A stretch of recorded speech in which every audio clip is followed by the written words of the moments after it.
Dans ce quick tip, je vais vous montrer comment modifier les options de Rhino de façon à faire apparaître les faces arrière des surfaces ou des polysurfaces ouvertes en orange. Cette modification a en fait deux objectifs. La première est la possibilité d'identifier facilement si notre surface polysurface est ouverte dans la mesure où elle fait apparaître de l'orange. La deuxième, c'est que un certain nombre d'opérations, telles que l'opération booléenne, dépend de l'orientation des surfaces. Par face arrière, qu'est-ce qu'on entend? En réalité, pour simplifier, Rhino considère les faces arrière comme l'intérieur du modèle. Si je me tourne maintenant ici vers Analyse et Direction, je sélectionne ici ma surface, j'ai une flèche blanche qui apparaît. Ici, pour Rhino, l'extérieur se retrouve à l'extérieur, mais ce n'est pas nécessairement le cas. Si j'effectue un clic gauche ici sur la surface et j'inverse la direction de la normale, Entrée, pour Rhino, l'extérieur se retrouve ici à l'intérieur et l'intérieur à l'extérieur. C'est un peu une chaussette à l'envers, si on veut. Si je réalise maintenant une opération booléenne sur la base de cette surface telle qu'elle apparaît ici, je n'aurai pas le résultat escompté.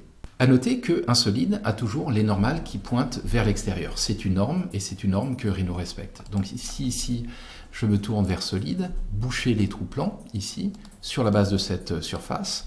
Automatiquement, Rhino va inverser les normales. Si je fais direction, analyse direction, je sélectionne la surface, nous voyons que les normales ici pointent correctement vers l'extérieur.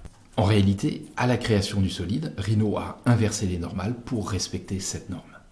Je reviens en arrière ici, de façon à afficher la surface ouverte et nous allons maintenant apporter la modification aux options de Rhino de façon à faire apparaître ces faces intérieures en orange. Il s'agit d'options de Rhino. Pour ça, j'effectue ici un clic droit sur Options.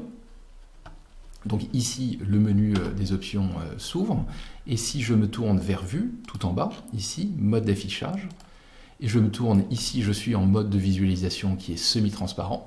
Donc apparaissent en bleu les modes de visualisation qui ont été modifiés. Je clique ici sur semi-transparent et je vais trouver ici paramètres des faces arrière.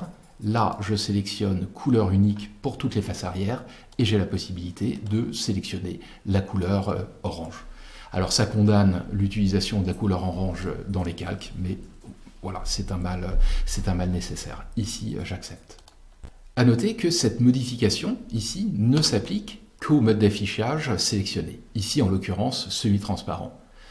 Ainsi, si je me tourne vers ombré, voilà, les faces arrière ne seront pas colorées en orange. Pour ça, il faudrait se tourner vers ombré et appliquer en fait la même modification. Une fois ces modifications apportées, on accepte ici et il est important de sauvegarder son modèle de façon à enregistrer les modifications d'options qui ont été apportées à Rhino. Donc pour ça, ici, je vais enregistrer le modèle et je vais l'appeler test ou effacer.